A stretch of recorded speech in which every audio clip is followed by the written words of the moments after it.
TNPSC காலவரிசை அப்படிங்கிற தலைப்பின் கீழே ஒரு முக்கியமான நிகழ்வு, ஒரு டாபிக் எடுத்துகிட்டு அதில் இருக்கக்கூடிய முக்கியமான ஆண்டுகள், அதோடைய நடக்கக்கூடிய நிகழ்வுகளை கால வரிசைப்படி, அந்த ஆண்டு முக்கியமான நிகழ்வுகளை வரிசைப்படி நம்ம பார்த்துட்ருக்கோம். ஏன்னா இதை கால வரிசைப்படுத்து அப்படின்னு சொல்லிக்கிற அந்த மாதிரி டைப்பில் கொஸ்டின்ஸ் வந்து நிறைய டிஎன்பிஎஸ்சி எக்ஸாமில் கேட்குறாங்க.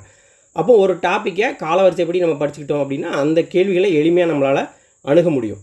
இப்போ ஏற்கனவே 4 டாபிக் பார்த்துட்டோம். 5வது டாபிக் வந்து முகலாயர்கள் டாபிக் பார்ப்போம். ஏன்னா கமெண்ட்டில் கேட்டிருந்தாங்க, முகலாயர்கள் காலவரிசையை போடுங்க, இந்த காலவரிசை சீரிஸை வந்து கண்டினியூ பண்ணுங்கள் அப்படின்னு சொல்லிட்டு. ஸோ இந்த 5வது வீடியோ வந்து முகலாயர்கள் தான். முகலாய பேரரசை பொறுத்த வரைக்கும் 6 பேரரசர்கள் இருக்காங்க. அந்த 6 பேரரசர்களை பற்றி நம்ம தெளிவாக தெரிஞ்சுக்கிட்டோம், அவங்களுடைய கால நிகழ்வுகளை தெரிஞ்சுக்கிட்டோம் அப்படின்னா முகலாயர்கள் டாபிக் நமக்கு ஈஸியாக வந்து படிச்சுக்கலாம். இப்போ முதல்ல பாபர் ஆரம்பிச்சிட்டோம்னா 26ல் அவர் ஆரம்பிக்கிறாரு. அடுத்து 30ல் தான் உமாயின் ஆரம்பிக்கிறாரு. 40ல் வந்து சம்மந்தம் இல்லாமல் ஷெர்ஷா உள்ளே வர்றாரு. திரும்ப அவர் உமாயின் வந்து அதுக்கப்புறம் அவருடைய பையன் அக்பர் வர்றாரு. அக்பர் வந்ததுக்கப்புறமா 605ல் அவருடைய பையனாக இருக்கக்கூடிய ஜஹாங்கீர் வர்றாரு. 28ல் ஜஹாங்கீருக்கு அப்புறமா ஷாஜகான் வர்றாரு. ஷாஜகானுக்கு அப்புறம் 58ல் அவுரங்கசீப் வர்றார். ஸோ இந்த 6 பேருடைய காலம் ரொம்ப முக்கியம். அந்த ஆண்டுகளை முதல்ல ஞாபகம் வச்சுக்கிட்டோம் அப்படின்னா திரும்ப அவங்களுடைய சப் கேட்டகரிக்கில் போகும்போது எளிமையாக நம்மளால் புரிஞ்சிக்க முடியும். அப்புறம் 7, 39, 65, 57 இது எல்லாமே அவங்களுடைய வீழ்ச்சிக்கான காரணங்கள். 7ல் வந்து அவுரங்கசீப் இறந்து போகிறாரு. அதுக்கப்புறமே பெரிய அளவில் வீழ்ச்சியை சந்திக்கிறது. அதுக்கப்புறம் பேரளவில் இருந்தால் கூட இந்த மாதிரி நிகழ்வுகள் வந்து முழுமையாக ஒரு வீழ்ச்சியை முகலாய பேரரசுக்கு கொடுக்குது.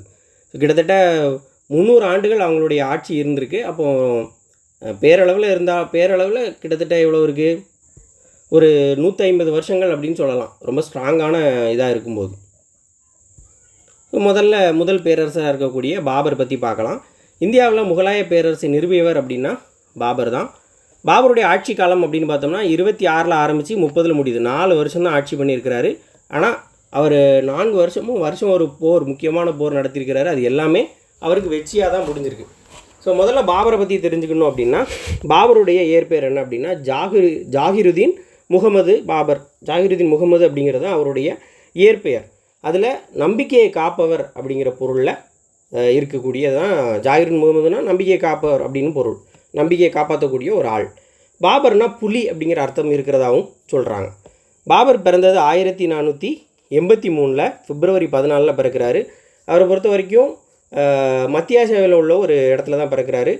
தந்தை வழியில் பார்க்கும்போது அவர் யார் அப்படின்னா துருக்கியில் தைமூர் இனத்தை சார்ந்தவர். தைமூர் படையெடுப்பு நம்ம கேள்விப்பட்டிருப்போம், ரொம்ப பெரிய ஒரு வீரராக சொல்லப்படக்கூடியவங்க. அதே மாதிரி தாய் வழியில் பார்க்கும்போது மங்கோலியரான செங்கிஸ்தானுடைய இனம். இவங்க 2 பேருமே பெரிய படையெடுப்பாளர்கள், அடுத்த நாட்டை போய் தாக்கி அந்த செல்வங்களை சூறையாடக்கூடிய ஒரு படை வீரர்கள். இவங்க 2 பேர் தாய் வழியிலையும் அவருடைய ஜீன் வந்து பெரிய ஒரு வீரருடைய வழியில் வந்திருக்கு, தந்தை வழியிலையும் அதே மாதிரி தான். இவருடைய அப்பா பேர் வந்து உமர் ஷேக் மிர்ஷா. அவருடைய மூத்த பையன் தான் பாபர். பாபர் வந்து அவங்க அப்பா வந்து ஒரு ஃபர்கானாவுடைய ஆட்சி பொறுப்பை வச்சுருந்துருக்காங்க. அதை 11 வயதில் பாபர் வந்து 1494 வந்து ஆட்சி பொறுப்பு இருக்கிறார். அப்போ 83ல் பிறக்கிறாரு.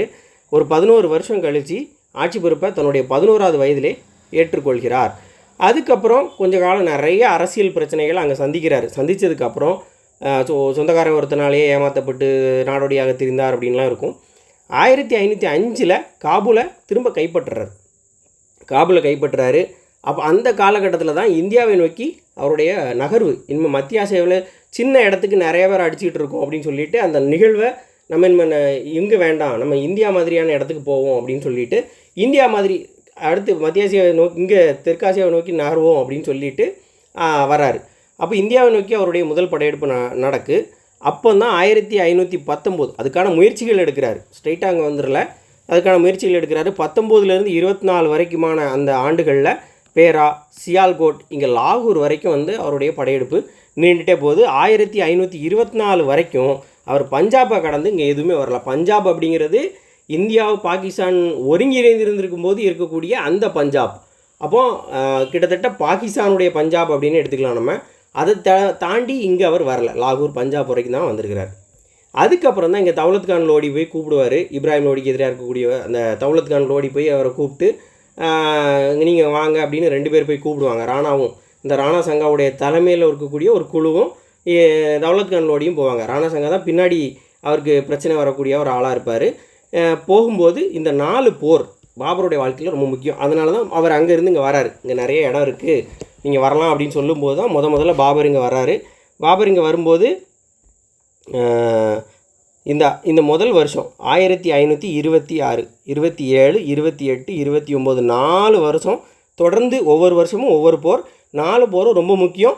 4 போர்லையுமே பாபர் தான் ஜெயிப்பார். ஸோ எந்தெந்த போர் யார் யார் அப்படிங்கிறத தெளிவாக தெரிஞ்சு வச்சுக்கணும். 1526 ஏப்ரல் 21 தான் முதலாம் பானிபட் போர் நடக்குது. பானிபட் அப்படிங்கிற இடத்துல வச்சு சண்டை போடுறாங்க. யார்? பாபரும் இப்ராஹிம் லோடியும் சண்டை போடுறாங்க. இப்ராஹிம் லோடிகிட்ட பெரிய படைகள் இருந்தால் கூட பாபருக்கு ரொம்ப கம்மியான படைகள் தான் இருக்குது. ஆனால் பீரங்கி படை அப்படிங்கிறது இந்தியாவில் முதல்ல அவர் தான் இங்கே பீரங்கியை கொண்டு வந்து சண்டை போட்ட ஆள். அப்போ தான் இங்கே வந்து படை வீரர்களுக்கு எல்லாருக்கும் தெரியுது பீரங்கின்னு ஒரு விஷயம் இருக்குது, இது வந்து இவ்வளோ ஆபத்தை ஏற்படுத்தக்கூடிய ஒரு கருவி. அந்த மாதிரி ஒரு படையை கொண்டு வந்து அவர் இறக்குனதை இவங்களால் எதிர்பார்க்கலை. அதனால் அவங்க தோல்வி அடைகிறாங்க. பாபர் பெரிய வெற்றியை இது பண்ணுறாரு. ஆனாலும் கம்மியான ஆள் தான் வச்சுருந்தார். இவங்க படையை கம்பேர் பண்ணும்போது கம்மியானதான் வச்சுருந்தார், ஜெயிச்சிட்டார். அப்போ தான் டெல்லி ஆக்ராவை கைப்பற்றுறாரு. டெல்லி ஆக்ராவை தலைநகராக கொண்டு அவருடைய வெற்றியை ஆரம்பிக்கிறார். இப்போது அதுக்கு அடுத்த வருஷம் 1527 கான்வா போர். இந்த கான்வா எங்கே இருக்குது அப்படின்னா ஆக்ராவுக்கு அருகே இருக்கக்கூடிய ஒரு பகுதி தான் கான்வா. இந்த கான்வாவில் ஏற்கனவே மேவாரில் அரசனாக இருக்கக்கூடிய சித்தூரின் ராணா சங்கா இவருடைய தலைமையிலே ஒரு குழு. இந்த 2 பேர் போன குழுவில் ராணா சங்காவுடைய தலைமையும் இருக்கும். இவங்க பாபர் வந்து இங்கே இப்ராஹிம் லோடி அடித்ததுக்கப்புறம் திரும்ப இவங்க எதிர்ப்பு தெரிவிக்கிறாங்க. எதிர்ப்பு தெரிவிக்கும் போது ராணா சங்கா கிட்டேயும் சண்டை போட்டு ஜெயிக்கிறார். பாபர் வெற்றி பெற்றதுக்கப்புறம் இந்த கான்வா போரில் ஜெயித்ததுக்கப்புறம் காசி அப்படின்னு தனக்கு பட்டப்பெயர் சூட்டி கொண்டார். அதுக்கு அடுத்த வருஷம் 28 சந்தேரி போர் நடக்குது. சந்தேரி போருங்கிறது பாபருக்கும் மாலவத்தை ஆட்சி பண்ணக்கூடிய மாலவ பகுதியில் ஆட்சி பண்ணக்கூடிய மேதினி ராய்க்கும் சண்டை வருது. அதுலேயும் பாபர் வந்து ஜெயிக்கிறார். அடுத்து 29 காக்ரா போர். இந்த காக்ரா போர் வந்து பாபருக்கும் ஆப்கானியர்களுக்கும் எங்கள் பீகார் பகுதியில் இருக்கக்கூடிய ஆப்கானியர்களுக்கும் நடக்கக்கூடிய ஒரு போர். அதில் முகமது லோடி அப்படிங்கிறவர் மிக முக்கியமானவர். இன்னொன்று வந்து அவருடைய மருமகனாக இருக்கக்கூடிய நஸ்ரத் ஷா. இவங்க 2 பேர் கூட சேர்ந்து தான் அவர் வந்து அவங்க 2 பேருக்கு எதிராக தான் அவர் சண்டை போடுறாரு. சண்டை போட்டு ஜெயிச்சிடறாரு. வங்காளம் பீகார் அப்படிங்கிற பகுதியில் அப்போ தான் அவர் வந்து கைப்பற்றுறாரு முழுமையாக. இந்த காக்ராங்கிறது கங்கை நதியுடைய துணை நதி. அந்த காக்ரா ஆற்றங்கரை பகுதியில் உள்ள இடத்துல தான் வந்து போர் நடக்குது.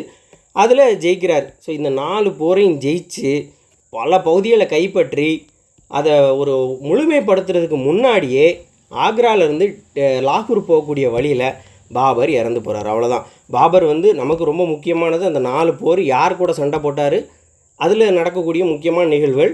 அதுக்கப்புறம் பாபர் இறந்து போயிட்டார். பாபர் இறந்ததுக்கப்புறமா ஹுமாயூன் ஆட்சி பொறுப்புக்கு இருக்கிறாரு.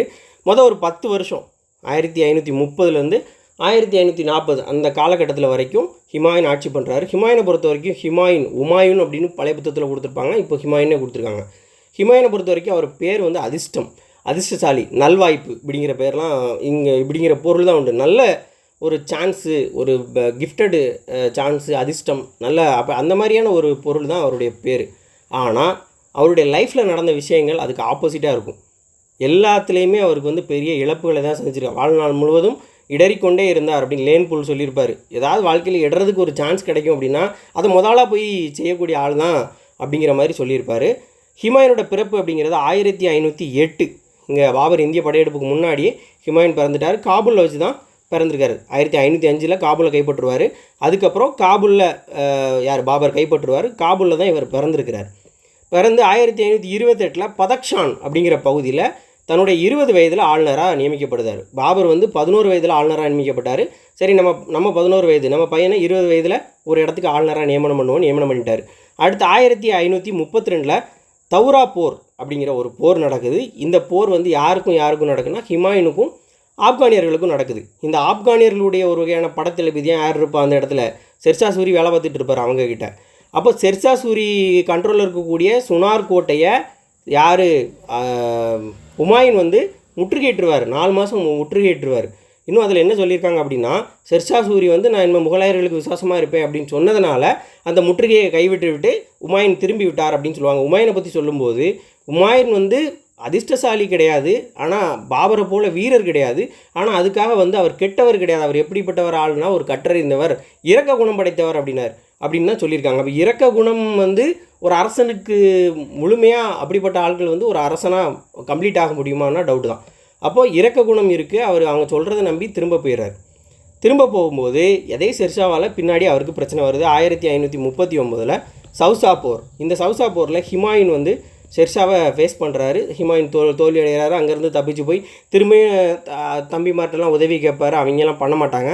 இருந்தும் திரும்ப 1540 கன்னோசி போர் நடக்கும். கன்னோசி போர் அப்படின்னாலும் பில்கிராம் போர் ரெண்டுமே ஒரே இதுதான். ரெண்டுமே ஒரே பகுதி குறிக்கக்கூடியதான் கன்னோசி பில்கிராம் போர். இந்த போரில் ஹிமாயூனும் ஷெர்ஷாவும் தான் சண்டை போடுறாங்க. ஹிமாயூன் வந்து தோல்வி அடைகிறார். அப்பா வந்து 4 போர் முக்கியமான போர், 4லையுமே அவர் ஜெயிச்சிருவார். மகன் 2 போர் நடத்தியிருப்பார். மெயினாக இந்த சவுசா போரும் கன்னோசி போர் தான் ரொம்ப முக்கியமான போர். இந்த 2லையுமே தோல்வி அடைஞ்சிருப்பார். இது வந்து தௌரா போருங்கிறது பெரிய அளவில் போராக நடக்காத. அவர் திரும்பி உடனே அதை பின்வாங்கிடுவார். வெற்றி பெற மாதிரி இருந்தால் கூட அவர் நான் விசுவாசமாக இருப்பேன் அப்படின்னு சொன்னோடனே அவங்க மேலே படையெடுக்கக்கூடிய விஷயத்தை திரும்பி விட்டுருவார். இந்த இடத்துல என்ன ஆகுதுன்னா, இந்த போர் தீவிரமாக இருக்கும்போது ஷெர்ஷா வந்து முழுமையாக கைப்பற்றுறதுனால ஹிமாயூன் தோல்வி அடைகிறாரு. தோல்வி அடைஞ்சோடனே ஈரானுக்கு தப்பி ஓடுறாரு. கிட்டத்தட்ட 15 ஆண்டுகள் வந்து நாடோடி வாழ்க்கை தான் வர்றாரு. 40 தப்பிச்சு போகிறவர் திரும்ப 55 தான் இங்கே டெல்லிக்கு வர்றாரு. இப்போ ஷெர்ஷா 40 கைப்பற்றிட்டார். ஷெர்ஷாவை பொறுத்த வரைக்கும் 5 வருஷம் தான் ஆட்சி பண்ணார். ஷெர்ஷா சூரியோடைய ஆட்சிங்கிறது ரொம்ப குறுகிய காலம்தான். அவர் எதிர்பாராதமாக இறந்து போயிட்டார். இல்லைனா முகலாயர்கள் திரும்ப வந்திருப்பாங்களா அப்படிங்கிறது கூட சொல்ல முடியாது அப்படின்னு சொல்கிறாங்க. ஷெர்ஷா சூரியை பொறுத்த வரைக்கும் அவர் 1472 பிறந்திருக்கிறாரு. அவருடைய பேர் என்ன அப்படின்னா பரித் அப்படின்னு சொல்கிறாங்க. ஹசன் சூரி அப்படிங்கிறவருடைய மகன். சூரிய வம்சம் அப்படின்னு சொல்லுவாங்க. சூர் வம்சம் அல்லது சூரி வம்சம் அப்படின்னு சொல்கிறாங்க. ஒவ்வொரு புத்தகத்துலேயும் ஒரு மாதிரி இருக்குது. பீகாரில் சசாரம் அப்படிங்கிற பகுதியை சார்ந்தவர். சில புத்தகத்தில் சசாரம்னு இருக்கும், சில சசாராம்னு இருக்குது. சசாரம் அப்படிங்கிற பகுதியை சார்ந்தவர். இவர் வந்து ஜோன்பூருடைய ஆளுநர்கிட்ட வேலை பார்த்துட்டு இருக்காரு. அப்போ அந்த காலகட்டத்தில் ஒரு வேட்டையாட போகும்போது புலியை கொன்றதுனால அவருக்கு ஷெர்கான்கிற பட்டம் யார் கொடுத்துருப்பா?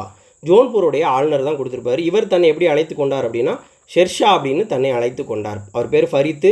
அவரை ஷெர்கான்னு ஒருத்தங்க பட்டம் கொடுத்துருப்பாங்க ஜோன்பூர் ஆளுநர். அவர் தனக்கு வச்சுக்கிட்ட பேர் ஷெர்ஷா. ஷெர்ஷாவை பொறுத்த வரைக்கும் அக்பருடைய முன்னோடிய நிலவரவாய் திட்டத்திலலாம் அக்பருக்கு முன்னாடியே அந்த அக்பர் இவருடைய திட்டத்தை தான் ஃபாலோ பண்ணார். அதனால் அவர் வந்து நிறையா மாற்றங்களை கொண்டு வந்தார், சிறப்பான திட்டங்களை கொண்டு வந்தார். அக்பருடைய முன்னோடி அப்படின்னு ஷெர்ஷா அழைக்கப்படுறாரு. ஷெர்ஷாவை பொறுத்த வரைக்கும் இங்கே 40 இவர்கிட்ட சண்டை போடுறதுக்கு முன்னாடியே 37 வங்காளத்தை கைப்பற்றுறாரு. அதுக்கப்புறம் 1538 ஏற்கனவே பார்த்துட்டோம். 1539 1540 கன்னோசி போர். இன்னொன்று என்னது? சவுசா போர். இப்போ தான் பார்த்தோம். 39 சவுசா, 40 கன்னோசி போர். அந்த ரெண்டும் அவர் ஜெயிச்சு இங்கே கைப்பற்றுறாரு. திரும்ப வேறு பெரிய இம்பேக்ட் ஏற்படுத்த முன்னே 1545 என்ன பண்ணுறாரு அப்படின்னா பந்தேல்கண்ட் அப்படிங்கிற இடத்த படையெடுத்து போகிறார். பந்தேல்கண்ட் அப்படிங்கிற இடத்துல உள்ள கலிஞ்சார் கோட்டையை முற்றுகையிடும் போது எதிர்பாராதமாக வெடிகுண்டு விபத்தினால ஷெர்ஷா சூரி இறந்து போயிடுறாரு. அப்போ இந்த முகலாய பகுதிகளை அவர் 5 வருஷம்தான் ஆட்சி பண்ணியிருக்கிறார். அவர் 5 வருஷம் முடிஞ்ச உடனே திரும்ப ஒரு 45லேருந்து 53 வரைக்கும் அவருடைய மகன் இஸ்லாம் ஷா அப்படிங்கிறவர் ஆட்சி பண்ணுவார். கிட்டத்தட்ட ஒரு 8 ஆண்டுகள் வந்து ஷெர்ஷாவுடைய 2வது மகனாக இருக்கக்கூடிய இஸ்லாம் ஷா அப்படிங்கிறவர் வந்து ஆட்சி பண்ணுறாரு. அவர் காலத்தில் நடந்த பெரிய நிகழ்வுகள் நமக்கு கொடுக்கப்படல. திரும்ப 53க்கு அப்புறம் அவங்களுக்குள்ளே பிரச்சனை வருது. இந்த சூர்வம்சத்தில் இருக்கக்கூடிய பிரச்சனை வரும்போது ஹிமாயூன் என்ன பண்ணுறாரு? தன்னுடைய ஆட்சியை திரும்ப வந்து பிடிச்சிடறாரு. யாரோட உதவியில் அப்படின்னா இப்போ 53ல் இஸ்லாம் ஷா இறந்து போகிறாரு. இஸ்லாம் ஷாவுக்கு அப்புறம் அங்கே வந்து அரசியல் நிகழ்வு அவங்களுக்குள்ள சூர்வம்சத்துக்குள்ளே பிரச்சனை நடக்குது. இந்த வாய்ப்பை பயன்படுத்திக்கிறாரு ஹிமாயூன். யார் மூலமாக அப்படின்னா பாரசீக அரசராக இருக்கக்கூடிய ஷா தாமஸ் அப்படிங்கிறவருடைய உதவியின் மூலமாக. அவர் வந்து சபாவிட் வம்சம் அப்படிங்கிற ஒரு வம்சத்தை சார்ந்தவர். அவர் மூலமாக அவரோட உதவினால தான் திரும்ப என்ன செய்கிறார்? ஹிமாயூன் வந்து தில்லியை மறுபடியும் கைப்பற்றினா கூட அந்த வெற்றி அவரால் முழுமையாக இது பண்ண முடியலை. ஏன்னா ஆரம்பத்தில் 1540லேருந்து 1540 வரைக்குமே 10 வருஷம் ஆட்சி பண்ணாலுமே முதல்ல அவர் குஜராத்தில் இருக்கக்கூடிய அரசன் பிரச்சனை பண்ணுவான். அடுத்து இவங்க ஆப்கானியர்கள் பிரச்சனை இருக்கும். அது போக அண்ணன் தம்பி 3 பேர், அந்த கம்ரான், அஸ்காரி, அந்த 3 பேர் உண்டு. அவங்க பிரச்சனை பண்ணுவாங்க. எல்லா பிரச்சனையும் அவர் டீல் பண்ணி திரும்பியும் வந்தாலுமே அதுக்கு அடுத்த வருஷமே என்ன செஞ்சு போயிடுறேன்னா இறந்து போயிடுவார். டெல்லியில் தன்னுடைய நூலகத்துடைய படிக்கட்டிலேருந்து இடறி விழுந்து இறந்து போவார். அதனால் அவ்வளோதான் ஹிமாயூனை பற்றி. அடுத்ததாக இந்தியாவில் முகலாயர்களுடைய ஆட்சியை சிறப்பாக பண்ண ஒரு ஆள் அப்படின்னு பார்த்தோம்னா அக்பர், மகா அக்பர்னு சொல்கிறாங்க. அவருடைய ஆட்சி காலம் ரொம்ப சிறப்பாக இருந்தது அப்படின்னு சொல்கிறாங்க. கிட்டத்தட்ட மிக நீண்ட காலம் ஆட்சி, கிட்டத்தட்ட 50 ஆண்டுகள் வந்து ஆட்சி பண்ணியிருக்கிறாரு. 56லேருந்து 1605 வரைக்கும் ஆட்சி பண்ணியிருக்கிறாரு. அக்பருடைய காலத்தை பொறுத்த வரைக்கும் அந்த காலத்தில் ஒரு சிறப்பு இருக்குது. அக்பர் ஆட்சி பண்ண காலத்தில் உலகத்தில் மிக முக்கியமான ஆளுமைகள் இருந்திருக்காங்க. இப்போ இங்கிலாந்து எடுத்துக்கிட்டோன்னா பேரரசு எலிசபெத் இருந்திருக்காங்க. அதே காலகட்டத்தில் ஷேக்ஸ்பியர் வாழ்ந்திருக்கிறார். அக்பருடைய காலத்தில் தான் ஷேக்ஸ்பியர் வாழ்ந்திருக்கிறாரு. ஃப்ரான்ஸில் பொறுத்த வரைக்கும் நான்காம் ஹென்றி அப்படிங்கிறவர் இருந்திருக்கிறார். போர்பான் வம்சத்தில் முதல் அரசராக இருக்கக்கூடியவர் அவர், ஒரு புகழ்மிக்க அரசர். பாரசீகத்தை பொறுத்த வரைக்கும் மகா அப்பாஸ் அப்படிங்கிறவர் இருந்திருக்கார். அவர் வந்து சபாவி அரச வம்ச வலிமை மிக்க ஒரு அந்த வம்சத்தில் வலிமை மிக்க ஒரு அரசனாக இருந்திருக்கிறார். அதே மாதிரி அப்போ ஒரு நிகழ்வு என்ன நடந்திருக்கு, ஐரோப்பாவில் ஸ்பானிஷ் ஆட்சிக்கு எதிராக நெதர்லாந்து அப்போ தான் கிளர்ச்சி பண்ணுறாங்க. கிட்டத்தட்ட 80 ஆண்டுகள் கிளர்ச்சி பண்ணுறாங்க. 48ல் அந்த பிரச்சனை முடிவடையுது. ஆனால் அந்த நிகழ்வு நடக்க ஆரம்பிக்கிறது அக்பருடைய ஆட்சி காலத்தில் தான். அந்த சைடில் அங்கே ஐரோப்பாவில் நடந்துகிட்டு இருக்கு. ஸோ இதெல்லாம் வந்து அக்பருடைய காலத்தில் சமகாலத்தில் நடக்கக்கூடிய நிகழ்வுகள்.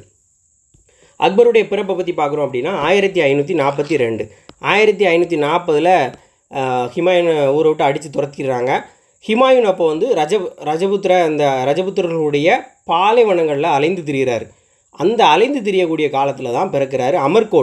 அமர்கோட்டில் தான் அக்பர் பிறக்கிறாரு. அந்த 40 துரத்தி விட்டுறாங்க. 41 42 அந்த 2 வருஷம் கழித்து ஹமிதா பானு பேகம் அப்படிங்கிறவங்களுக்கும் உமாயூனுக்கும் பிறக்கக்கூடிய பையன்தான் ஜலாலுதீன் முகமது அக்பர். ஜலாலுதீன் முகமது அவருக்கு பேர். இந்த எப்போ பிறந்தார் அப்படின்னா நவம்பர் 23 1542 பிறக்கிறார். பிறந்து அதுக்கப்புறம் திரும்ப 55 திரும்ப இங்கே வர்றாங்க. 56 ஹிமாயூன் இறந்த உடனே அவரை வந்து அரியணையில் உட்கார வைக்கிறாங்க. அப்போ அவருக்கு வயது 14. அவர் 14 வயதுங்கிறதுனால பைரம் கான் தான் பகர ஆளுநராக இருக்கார். உண்மையிலே அவர் தான் ஆட்சியாளராக இருக்கிறாரு. போரில் முடிவெடுக்கிறது எல்லாமே அவர் தான். அப்போ தான் நவம்பரில் அவர் பதவியேற்ற உடனே நவம்பரில் 2ஆம் பானிபட் போர் நடக்குது. 2ஆம் பானிபட் போருங்கிறது அக்பருக்கும் ஹெமுங்கிறவருக்கும் வருது. ஹெமுங்கிறது யார், ஷெர்ஷாவுடைய சூர் வம்சத்தை சார்ந்த ஒரு ஆள். அதில் வந்து அதில்ஷா அப்படின்னு ஒருத்தர் இருக்கார். அவருடைய இந்திய தளபதி. இந்த ஷெர்ஷாவுடைய மருமகன் தான். ஷெர்ஷா இருக்கார். ஷெர்ஷா இறந்து போயிட்டார் எட்விபத்தில். ஷெர்ஷாவுடைய மருமகன் பேர் அதில்ஷா. அந்த அதில்ஷாவுடைய இந்திய தளபதி தான் யார், ஹெமு வந்து 2ஆம் பானிபட் போரில் ஜெயிக்கிற மாதிரி தான் இருப்பார். ஆனால் ஒரு காலகட்டத்தில் அவர் கண்ணில் வந்து போரில் ஒரு இடத்துல கண்ணில் வந்து அம்பு பட்டுரும். அம்பு பட்டோடனே அவர் கண்ணில் அம்பு பட்டோடனே மயங்கி கீழே விழுந்துருவார். அதனால் தலைமை இல்லாதனால அந்த போர் அவங்க படைகள் பின்வாங்கிரும். அக்பர் ஜெயிச்சிருவார். ஸோ அப்படி தான் அந்த இதில் வந்து ஹெமு தோல்வி அடைவார், அக்பர் ஜெயிப்பார். திரும்ப அக்பர் 56 ஜெயிக்கிறாரு. 1560 அப்போ தான் அக்பர் ஆட்சி 14 வயசு. அதுக்கப்புறம் ஒரு 60 காலகட்டத்தில் அவர் கிட்டத்தட்ட 18 வயசு ஆயிடுச்சு. இப்போது அவர் வந்து ஆட்சியாளராக மாறும்போது பைரம் கானுடைய அந்த ஆட்சியை முடிவு கொண்டு வர்றார். ஏன்னா பைரம் கானுடைய அரசியல் முறைக்கும் அக்பருக்கும் நிறைய வேறுபாடு இருக்கிறதுனால பைரம் கானை வந்து மெக்காவுக்கு போக சொல்லிடுவார். புனித யாத்திரை போகிற வழியில் ஒரு ஆப்கானியரால் பைரம் கான் வந்து கொல்லப்பட்டார் அப்படின்னு சொல்லுவாங்க. சிலர் என்ன சொல்கிறாங்க அப்படின்னா அது வந்து அக்பருடைய தூண்டுதலால் பண்ணப்பட்டது அப்படிங்கிறாங்க. ஆனால் அக்பர் வந்து பைரம் கானுடைய பையனையே வந்து ஒரு முக்கிய பொறுப்பில் வச்சுருந்துருப்பார். ஸோ அது எப்படிங்கிறது அது ஒரு என்ன சொல்கிறது, ஒரு மாறுபட்ட நிகழ்வு தான். ஆனால் இது எப்படின்னு தெரில. ஆனால் பைரம் கான்கிறவரை அரசியலிருந்து விலகி புனித யாத்திரையை போக சொல்லுவார். போகிற இடத்துல ஆப்கானியனால் கொல்லப்படுறார். இதுதான் நிகழ்வு. இவர் போனதுக்கு அப்புறமும் அக்பருடைய வளர்ப்பு தாய் கண்ட்ரோலில் தான் ஒரு 2 ஆண்டுகள் முகலாய அரசு இருக்குது. 1561 62. அப்போ அக்பர் கிட்டத்தட்ட 18 வயசு தான். அப்போ அக்பரை வளர்த்த அந்த தாய் இருக்காங்கல்ல, மகாம் அனஹா அவங்களுடைய பேர். அவங்களுடைய அவங்க தான் பின்னாடி இருந்து இயக்குறாங்க. ஸோ அக்பர் வந்து சுயமாக முடிவெடுக்க முடியாது. பின்னாடி இருந்து அவங்க இயக்கக்கூடிய சக்தியாக இருக்காங்க. மத குருமார்கள் வச்சு இயக்கக்கூடிய சக்தியாக இருக்காங்க. அதனால் அந்த 2 ஆண்டு காலத்தை பெட்டிகோட் கவர்மெண்ட், அந்தப்புற அரசாங்க காலம் அப்படின்னும் சொல்லுவாங்க. முகலாய பேரரசில் அந்தப்புற அரசாங்க காலம் யாருடைய காலத்தில் நிகழ்ந்ததுன்னா அக்பருடைய காலத்தில் நிகழ்ந்தது. திரும்ப 62 அதுக்கப்புறம் அவங்க பையனை கொண்டு வரணும்னு நினச்சதுனால அந்த பையனை வந்து அக்பர் கொன்னதாகவும், அக்பர் கொன்னதுனால அவங்க மனம் உடைந்து அதுக்கப்புறம் அந்த இதை விட்டு போய் திரும்ப அவங்க ரொம்ப நாள் கழித்து இறந்து போனதாக சொல்லுவாங்க. 1562 தான் மாலவம் அப்படிங்கிறத கைப்பற்றுறார். யார்கிட்ட இருந்து? பாஜ் பகதூர் அப்படிங்கிறவர்கிட்ட இருந்து. அவரை கைப்பற்றினதுக்கப்புறம் திரும்ப அவரை வந்து அவருடைய அரசவையில் மன்சப்தார் அப்படிங்கிற மாதிரி சேர்த்துக்கிறாரு.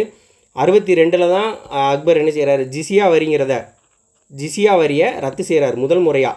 குத்புதீன் ஐபக் கொண்டு வந்த ஜிசியா வரி அப்படிங்கிறது என்ன? முஸ்லீம் அல்லாதவர் மீது விதிக்கப்படக்கூடிய முஸ்லீம் அல்லாதோர் முஸ்லீமாக இல்லைனாலே அவங்க அந்த வரி கட்டணும். அப்படிப்பட்ட வரியை முதல்ல கொண்டு வந்தது குத்புதீன் ஐபக்.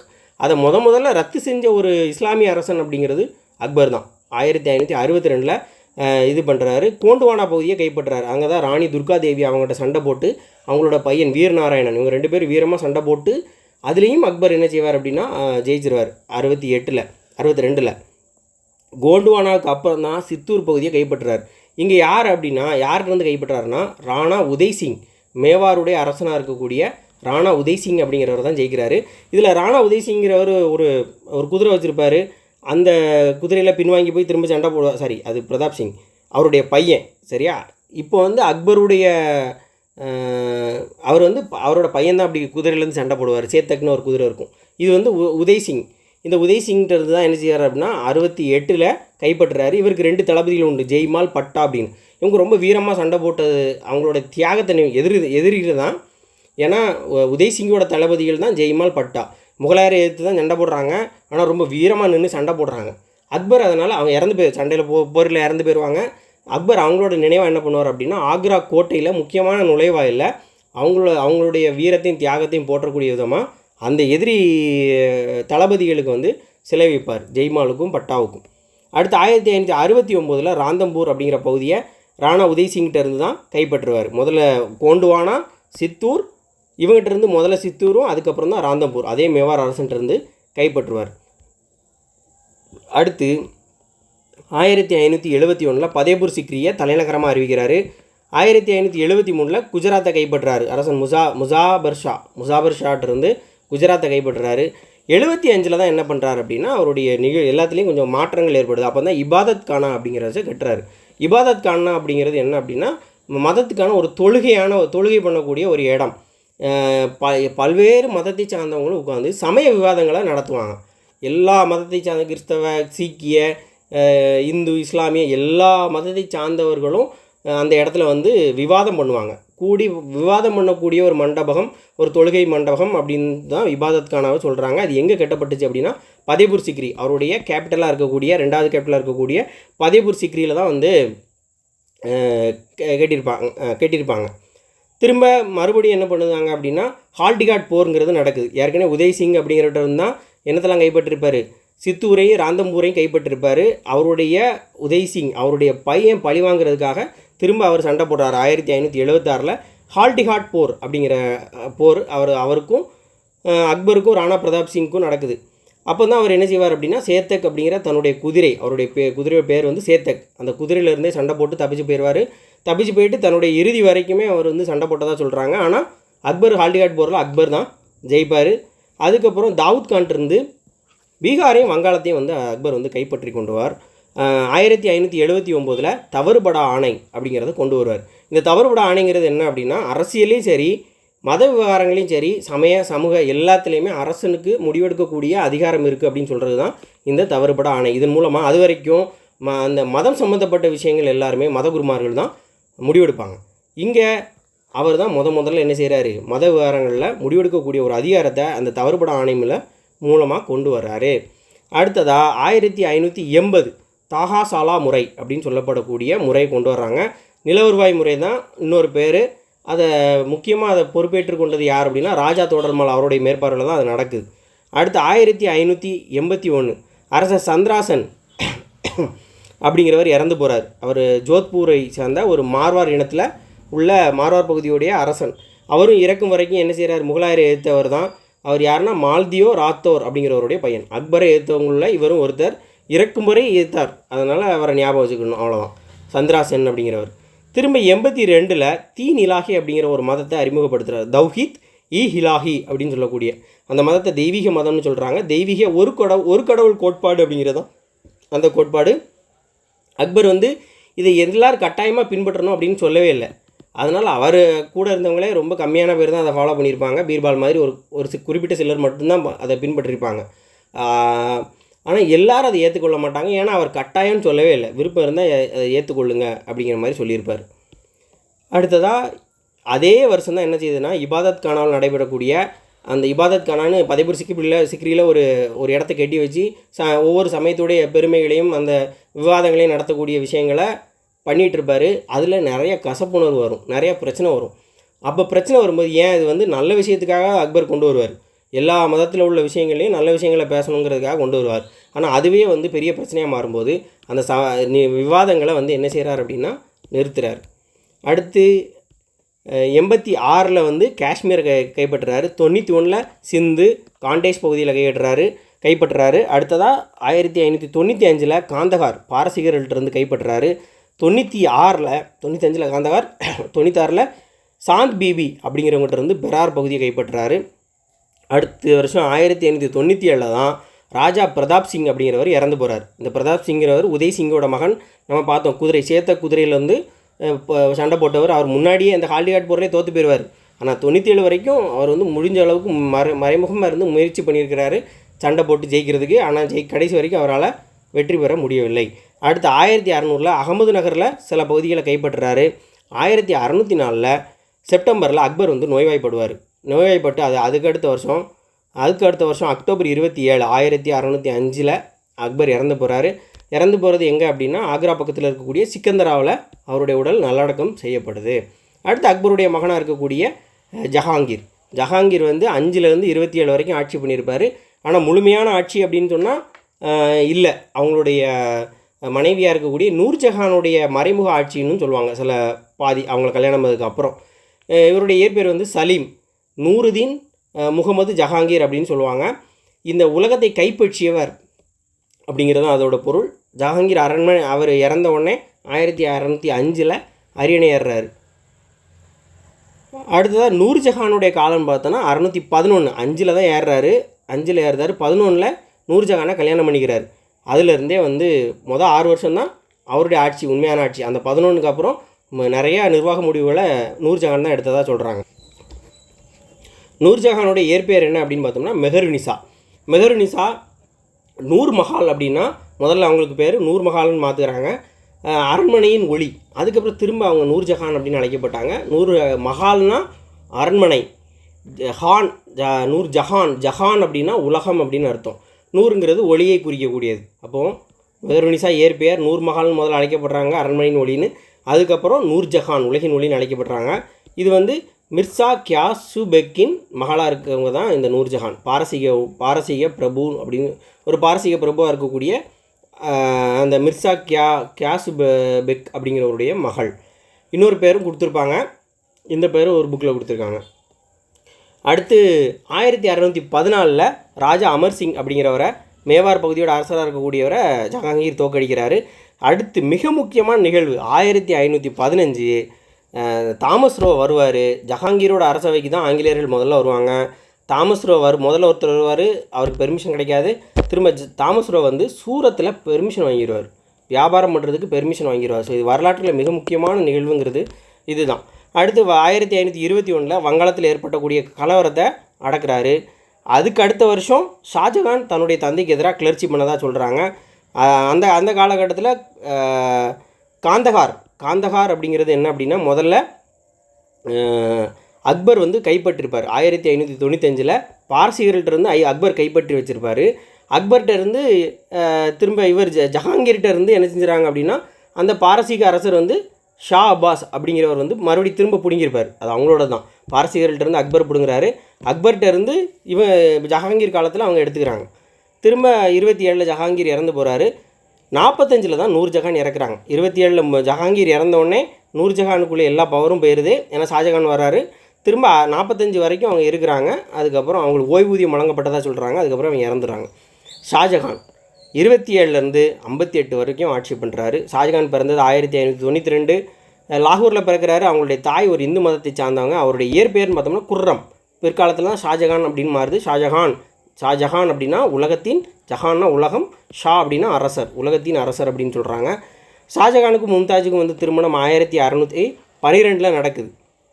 இந்த மும்தாஜ் யார் அப்படின்னா அர்ஜிமந்த் பானு பேகம். அதுதான் மும்தாஜோட ஒரிஜினல் பேர், முதல் பேர், இயற்பெயர் அர்ஜிமந்த் பானு பேகம். அவங்கள கல்யாணம் பண்ணுறாரு. இவங்க இந்த மும்தாஜ் யார் அப்படின்னா ஆசப் கானுடைய மகன். இந்த ஆசப் கான் யார் அப்படின்னா நூர்ஜஹான் பார்த்தோம்ல, நூர்ஜஹானோட மூத்த அண்ணன் தான். அப்போது நூர்ஜஹானோட அண்ணே மகளை தான் யார் கட்டியிருப்பா? ஷாஜகான் கட்டியிருப்பார். ஷாஜகானுடைய ஆட்சிக்கு வர்றது 28 ஆட்சிக்கு வர்றாரு. ஆட்சிக்கு வரும்போது பிரச்சனை நடக்குது. யார் அப்படின்னா இப்போ நூர்ஜஹான் என்ன பண்ணுவாங்க அப்படின்னா தன்னுடைய மருமகனாக இருக்கக்கூடிய ஷாரியார் ஆட்சிக்கு வரணும்னு நினைப்பாங்க. ஆனால் ஷாஜகானுடைய மாமனார், அதாவது நூர்ஜஹானுடைய மூத்த சகோதரர் என்ன செய்வாங்கன்னா தன்னோட மருமகனாக இருக்கக்கூடிய ஷாஜகான் வரணும்னு நினைப்பார். கடைசி இவங்க சைடு ஜெயிச்சு ஷாஜகான் வருவாங்க. அவங்களுக்கு அதுக்காக நூர்ஜஹானை கொல்லலாம் மாட்டாங்க. அவங்களுக்கு வந்து ஓய்வூதியம் கொடுத்து ஒதுக்கி வச்சுருவாங்க, அவ்வளோதான். அதுக்கப்புறம் 1631 மும்தாஜ் வந்து குழந்தை பேரின் போது இறந்து போயிடுவாங்க. அதுக்கு அடுத்த வருஷமே அவங்களுடைய நினைவாக தாஜ்மஹால் கட்டுமான வேலைகளை ஷாஜகான் தொடங்கிடுவார். 36 அகமது நகரை வந்து இணைச்சிக்கிறார். யார்? மஹபத் கானுடைய உதவியின் மூலமாக அகமது நகர் நிஜாம் ஷாஹி அரசர்களை பணிய செய்கிறார். 38 காந்தகாரை மீண்டும், காந்தகார் ஹிஸ்ட்ரிங்கிறது முதல்ல பாரசீகர்கள்ட்ட 95 இருக்குது. அங்கே 95 அக்பர் வாங்குறாரு. அக்பர்கிட்ட வாங்கி ஜஹாங்கீர் காலத்தில் திரும்ப ஷா அப்பாஸ்ங்கிறவர் மீட்டிருக்காரு. திரும்ப ஷாஜகான் 38 காந்தகாரை மறுபடியும் கைப்பற்றிடுவார். அடுத்து 38-39 இந்த காலகட்டத்தில் ஒரு 20,000க்கும் மேற்பட்ட தொழிலாளர்கள் அந்த கல்லறை மாடல் பணியை முடிக்கிறதுக்காக பணியமர்த்தப்படுவாங்க. எங்கெல்லாம் இருந்து இந்தியா, பாரசீகம், உதுமானிய பேரரசு, ஐரோப்பா பகுதியிலேருந்து கிட்டத்தட்ட 20,000க்கும் மேற்பட்ட தொழிலாளர்களை சீக்கிரம் அதை முடிக்கணுங்கிறதுக்காக கொண்டு வந்திருப்பாங்க. 39 தலைநகர் ஷாஜனகாபாத், ஒருத்தருக்கும் ஒரு தலைநகர் வச்சுருப்பாங்க. டெல்லி தான் மெயின். அப்பப்போ அது மாற்றிக்கிடுவாங்க, திரும்ப இதாயிரும். அதே மாதிரி ஷாஜகான் காலத்தில் ஷாஜகானாபாத் அது வந்து 1639 நிறுவப்பட்டது. அந்த அரண்மனை தான் சிவப்பு நிற கற்களால் கட்டப்பட்டுள்ள அரண்மனை, லால் குயிலா அப்படின்னு சொல்லுவோம், செங்கோட்டை, ரெட் ஃபோர்ட்னு சொல்கிறோம்ல அது. அங்கே தான் இருக்கும். ஷாஜகானத்தில் தான் நிறுவப்பட்டுச்சு. 41 ஆசப் கான் அப்படிங்கிறவர் இறந்து போகிறார். யார்? ஷாஜகானுடைய மாமனாரும் அமைச்சருமாக இருந்தவர் நூர்ஜஹானுடைய மூத்த அண்ணன். ஷாஜகானுக்கு இந்த வாய்ப்பை ஏற்படுத்தி கொடுத்தவர் அவர் தான். அவர் இறந்து போகிறாரு. இப்போ தாஜ்மஹாலுக்கு பக்கத்தில் இருக்கக்கூடிய கட்டிடங்கள் எல்லாமே 43 வேலை முடிஞ்சிருது. 45 நூர்ஜஹான் இறந்து போகிறாங்க, ஆசப் கானுடைய தங்கை. அடுத்து 47 தாஜ்மஹாலுடைய அலங்கார வேலையெல்லாம் முடியுது. 48 ரெட் ஃபோர்ட் கட்டுமானங்கள்லாம் கட்டி முடிக்கிறாங்க. 57 ஷாஜகான் வந்து நோய்வாய்ப்படுறார். நோய்வாய்ப்பட்டதுக்கு அடுத்த வருஷம் அவுரங்கசீப்பினால் வீட்டு சிறை வைக்கப்படுவார். அவுரங்கசீப் சிறை வச்சா கூட இவரை பெருசாக கொடுமைப்படுத்தலை. ஆனால் ஆட்சியிலேருந்து விலக்கி முழுமையாக வீட்டு சிறை மாதிரி வச்சுருந்தார். அதனால் 8 ஆண்டுகள் தன்னுடைய மகளான ஜஹனாராவுடைய அன்பான சேவையில் தான் ஷாஜகான் வந்து காலத்தை கழித்தார் அப்படின்னு சொல்கிறாங்க. ரொம்ப கொடுமைப்படுத்தி அரச சிறையிலலாம் அடைக்கலை, வீட்டு சிறை அப்படிங்கிற மாதிரி. அவர் வந்து அதை விட்டு வெளியில் வர முடியாது. ஆனால் தன்னுடைய மகள் ஜஹனாரா அப்படிங்கிறவங்க அவங்கள கவனிச்சுக்கிட்டாங்க. 1666 ஜனவரியில் ஷாஜகான் இறந்து போகிறாரு. கடைசியாக அந்த வலிமை மிக்க அரசர் அப்படின்னு பார்த்தோம்னா, கடைசியாக வந்த பேரரசர் அப்படின்னா அவுரங்கசீப் தான். 1658 அவுரங்கசீப் ஆட்சிக்கு வர்றாரு. யார்? நோய்வாய்ப்பட்ட 57 நோய்வாய்ப்படுறார் ஷாஜகான். 58 வீட்டு சிறை வச்சதுலேருந்து அவர் கண்ட்ரோல் எடுத்துக்கிட்டார். ஆலம்கீர் அப்படிங்கிற பட்டத்தை சூட்டி கொண்டார். உலகை கைப்பற்றியவர் அப்படின்னு பொருள். இவர் ஷாஜகானுடைய 3வது மகன் தான். தன்னுடைய போட்டிக்கு இருக்கக்கூடிய மற்ற சகோதரர்களெல்லாம் கொண்டுட்டார். 1707 வரைக்கும் ஆட்சி பண்ணார். இதில் முக்கியமாக என்னென்னா 58 81 வரைக்கும் நடக்கக்கூடிய பண்டேலர்கள், சீக்கியர்கள், ஜாட்டுகள், சாத்னாமியர்கள் இவங்க பண்ணக்கூடிய கலகங்களெல்லாம் யார் ஒடுக்குனா? அவுரங்கசீப் ஒடுக்குனார். 58 தான் அரசராக பொறுப்பேற்கிறாரு.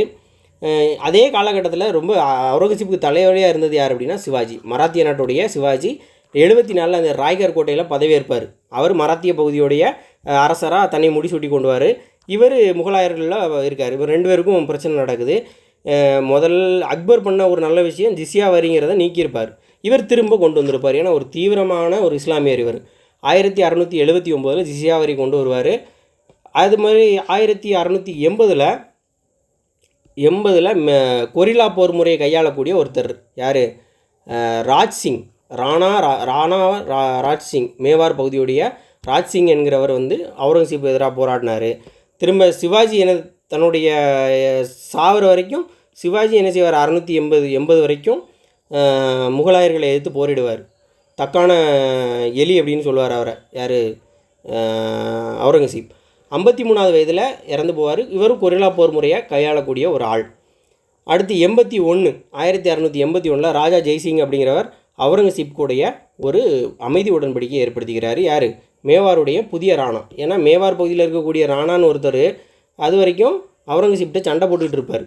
அவர் இறந்ததுனால புதுசாக வரக்கூடிய மேவாருடைய ராணா அவுரங்கசீப்போட அமைதி உடன்படிக்கையை நடத்தி இருக்கக்கூடிய நேரத்தில் அவருடைய மகனாக இருக்கக்கூடிய அக்பர், அவுரங்கசீப்புடைய மகனாக இருக்கக்கூடிய அக்பர் வந்து கிளர்ச்சி பண்ணுறதுனால இவர் தக்காணம் செல்லக்கூடிய சூழல். தக்காணம் செல்லுதல்ங்கிறது 2 இடத்துல கொடுத்துருப்பாங்க. 82லையும் மகனுடைய கிளர்ச்சினால் தக்காணம் செல்கிறார். ஒரு புத்தகத்தில் 82 கொடுத்துருப்பாங்க, ஒன்றில் 89 கொடுத்துருப்பாங்க. ஆனால் 82க்கு பின்னாடியான காலகட்டத்தில் அதுக்கப்புறம் தக்காணத்திலே அவர் இருந்து விட்டதாக சொல்லுவாங்க. மகன் ஆஷம் ஷா அனுப்பி வைத்ததில் எதுவுமே பிஜப்பூர் சுல்தான் சிக்கந்தர் அடில் ஷா அப்படின்னு ஒருத்தர் இருப்பார். அவர் வந்து என்ன செய்வார் அப்படின்னா அவருடைய மகன் ஆஷம் ஷா அப்படிங்கிறவரை அனுப்பி வைப்பார் தக்காணத்துக்கு. அதனால் எந்த பிரயோஜனமும் இருக்காது. யார்? அவுரங்கசீப் வந்து அனுப்பி வைப்பார் தக்காணத்துக்கு. முதல்ல இவரை தான் அனுப்பி வைப்பார், அதனால் பிரச்சனை இருக்காது. அடுத்து பிஜப்பூரை இணைச்சிக்குவார். பிஜப்பூரை வந்து தன்னோட இணைச்சிக்குவார்.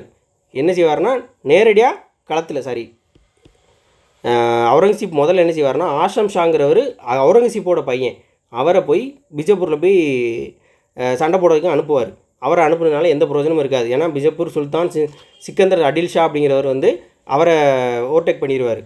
திரும்ப அவரே நேரடியாக போவார். நேரடியாக போய் போர்க்களத்தில் நின்று சண்டை போடும்போது பிஜப்பூர் அவங்கள்ட்ட விழுந்துருவாங்க. பிஜப்பூரை ஜெயிச்சிருவார். அதுக்கு அடுத்த வருஷம் கோல்கொண்டா கோட்டையை வந்து அவர் ஜெயிச்சிருவார். சுல்தான் அப்துல் ஹசன் அப்படிங்கிறவர்கிட்ட இருந்து கோல்கொண்டாவை ஜெயிச்சிருவார். திரும்ப தக்காணம் போகிறாரு. தக்காணம் போனதுக்கப்புறம் திரும்பவே இல்லை அவர். சாம்பாஜி, சிவாஜியுடைய மகனாக இருக்கக்கூடிய சாம்பாஜியை என்ன செய்கிறாரு? கைது செய்து கொலை செய்கிறாங்க. 1707 அவுரங்கசீப்போட மரணம் அகமது நகர் அப்படிங்கிற பகுதியில் நடக்குது. திரும்ப அவர் வந்து அங்கே போகவே இல்லை டெல்லிக்கு. வீழ்ச்சின்னு பார்க்கும்போது முதல்ல நாதிர்ஷாவோட படையெடுப்பு 1739. அவுரங்கசீப் 7 வந்து உண்மையான பேரரசு முடிஞ்சு போச்சு. அதுக்கப்புறம் இருக்கக்கூடிய முகலாய அரசர்கள் வந்து வலிமையற்றவர்களாக இருந்தாங்க. அதனால் நாதிர்ஷா வர்றாரு, டில்லியை சூறையாடிட்டு பெரும் செல்வத்தை கொள்ளையடிச்சிட்டு போகிறாரு. 57 முக்கியமான நிகழ்வு பிளாசி போர் நடக்குது. இந்த பிளாசி போர் ஆங்கிலேயர்கள் இங்கே கால் ஊன்றதுக்கு வழிவகுக்குது. அதே நேரத்தில் ஆங்கிலேயர்கள் வரதுனால இவங்களுடைய வீழ்ச்சிக்கு அது மிக முக்கியமான காரணமாக பிளாசி போர் இருக்குது. அதுக்கப்புறம் 61 ஜனவரி 14 3ஆம் பானிபட் போர் நடக்குது. இந்த 3ஆம் பானிபட் போர் யாருக்கெல்லாம் நடக்குது அப்படின்னா அகமது ஷா அப்தாலிக்கும் மராத்தியர்களுக்கும் நடக்குது. மராத்தியர்கள் அதுக்கு முன்னாடி ஒரு உடன்படிக்கை பண்ணியிருப்பாங்க, கிட்டத்தட்ட 60 அந்த காலகட்டத்தில் நினைக்கிறேன். முகலாயர்களுக்கு நாங்கள் உதவி பண்ணுவோம், அதுக்காக சில இடங்கள் நான் வரி பிரிச்சுக்கிட்டோம் அப்படின்னு சொல்லி. ஆனால் முகலாயர்களுக்கு எதுவும் பிரச்சனை, நாங்கள் சண்டை போடுவோம் அப்படின்னு சொல்லி மராத்தியர்கள் உடன்படிக்கை பண்ணியிருப்பாங்க. அதனால் மராத்தியர்களும் முகலாயர்களும் ஒன்று சேர்ந்துருப்பாங்க அந்த இடத்துல. மராத்தியர்களுக்கும் அகமது ஷாவுக்கான சண்டையுமா அது இருக்கும். இது வந்து இவங்க 2 பேருக்குமே பெரிய தோல்வி. அகமது ஷா அப்தாலி அடித்து துவச்சிடுவார். இவங்களுக்கு பெரிய தோல்வியாக போயிடும் திரும்ப. அதனால் இது ஒரு பெரிய 3ஆம் பானிபட் போருங்கிறது முகலாயர்களுக்கும் மராத்தியர்களுக்கும் 2க்குமே பெரிய வீழ்ச்சிக்கான காரணமாக பார்க்கப்படுது. அடுத்து 1765 இந்திய வரலாற்றில் ரொம்ப முக்கியமான போருங்கிறது 57 பிளாசி போர், 64 பக்சார் போர் 1764. அதில் 65 அலகாபாத் உடன்படிக்கை கொண்டு வராங்க. அந்த போர் முடிஞ்சதுக்கு காரணமான உடன்படிக்கை. அந்த உடன்படிக்கைப்படி முகலாய மன்னர் வந்து பிரிட்டிஷாரோட பாதுகாப்பில் இருக்கார். அவர் பாதுகாப்புக்காக ரூபா கொடுக்கணும், சில வரி வசூல் பண்ணக்கூடிய உரிமை எல்லாத்தையும் அவங்க வாங்கியிருப்பாங்க. அதனால் இந்த அலகாபாத் உடன்படிக்கை ரொம்ப முக்கியமான ஒரு உடன்படிக்கையாக பார்க்கப்படுது. அடுத்து 1803 பிரிட்டிஷ்காரங்க டெல்லியை முழுமையாக என்ன செஞ்சுட்டாங்க அப்படின்னா கைப்பற்றிடுவாங்க. அவங்களுடைய ஆளுகைக்கு உட்பட்ட இடமாயிரும். 57 கிளர்ச்சியில் முகலாய ஒரு சில புரட்சியாளர்கள் டெல்லியில் அந்த 2ஆம் பகதூர் ஷா வயசான அவரை கொண்டு போய் அவரை வச்சு முகலாய பேரரசை மறுபடியும் திரும்ப கொண்டு வரைக்கணும் அப்படின்னு ஒரு எண்ணம் வச்சுருப்பாங்க. திரும்ப முகலாயர்கள் தான் முன்னாடி ஆட்சி பண்ணாங்க, அவங்களே கொண்டு வச்சுருவோமே அப்படின்னு ஒரு எண்ணம் இருக்கும். ஆனால் அதையும் என்ன செஞ்சுருப்பாங்க அப்படின்னா புரட்சி அடக்கப்பட்டதுனால முகலாய பேரரசுகளுக்கும் அது வந்து ஒரு முடிவாக இருக்கும். அவ்வளோதான், அதோடு முடியுது. அதுக்கு வரைக்கும் முகலாய பேரரசு 77 வந்து முடிஞ்சிட்டா கூட இந்த குத்துயிரும் கொலையுருமா 57 வரைக்கும் ட்ராவல் பண்ணியிருப்பாங்க. 57க்கு அப்புறம் முழுமையாக முகலாய பேரரசு வந்து வீழ்ச்சி அடைஞ்சிரும். அதுக்கப்புறம் அரசர்கள் யாருமே கிடையாது. ஸோ இதுதான் வந்து முகலாய பேரரசு பற்றிய முக்கியமானது. அந்த 5 மன்னர்கள் 6 பேரரசர்கள், அதுக்கப்புறம் வீழ்ச்சிக்கான காரணங்கள். இவ்வளவும் நமக்கு தெரிஞ்சுக்கிட்டாலே போதும். இப்போ ஓரளவு முகலாயர்கள் பற்றி நமக்கு ஒரு ஐடியா கிடச்சிருக்கும். முதல்ல பாபருக்கு அப்புறமா அவருடைய பையன் உமாயூனுக்கு அப்புறம் அக்பருக்கு அப்புறம் ஜஹாங்கீருக்கு அப்புறமா ஷாஜகானுக்கு அப்புறமா அவுரங்கசீப். ஸோ ஸோ இவங்களுடைய முக்கியமான சிறப்பம்சங்கள் யார் யார் என்ன பண்ணால் ஒவ்வொருத்தரும் ஒரு இதில் ஸ்பெஷலாக இருப்பாங்க. அவங்க கொஸ்டின் ஏரியாவில் இந்த ஏரியாவில் அவங்கள பற்றி கேட்டால் இதை தான் கேட்பாங்க அப்படின்றது. ஸோ அந்த விஷயங்கள் நம்ம தெரிஞ்சுக்கிட்டோன்னா ரொம்ப எளிமையாக இருக்கும். அடுத்த ஒரு வீடியோவில் பார்க்கலாம். நன்றி.